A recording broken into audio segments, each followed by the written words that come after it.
CST, un univers fascinant qui a toujours intéressé le cinéma, mais peu de réalisateurs ont essayé de le porter à l'écran.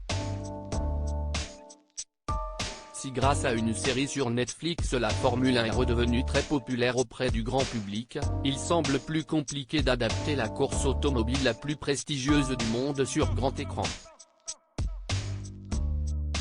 Pourtant, le réalisateur Joseph Kosinski, qui a fait le dernier Top Gun avec Tom Cruise, a décidé de se lancer dans l'aventure, et qui de mieux que Brad Pitt pour porter le projet?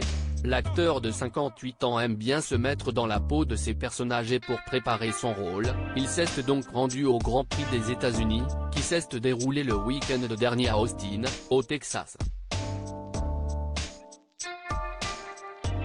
Si le suspense n'est plus au rendez-vous tant Max Verstappen a dominé de la tête et des épaules la compétition cette année, l'ex d'Angelina Jolie a pu en profiter pour retrouver son grand copain Lewis Hamilton.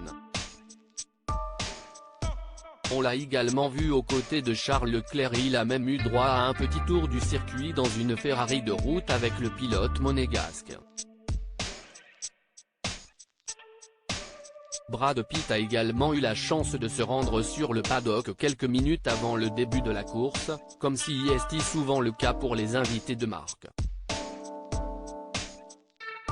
Un moment au cours duquel les journalistes peuvent poser quelques questions aux stars, et ce qu'a tenté de faire le célèbre Martin Brundle. Brad Pitt ne connaît pas Martin Brundle, les internautes lui en veulent. Ancien pilote de renom, l'Anglais de 63 ans est une figure de son sport depuis de longues années, et après une belle carrière, il est devenu consultant pour la chaîne Sky Sport. Malheureusement, Brad Pitt n'a pas semblé le reconnaître lorsque ce dernier est venu lui poser des questions. Le père de 6 enfants l'a totalement snobé, ce qui n'a pas du tout plu aux fans de sport automobile sur les réseaux sociaux. Brad Pitt, tu fais un film sur la Formule 1 et tu ne sais pas qui est Martin Brundle?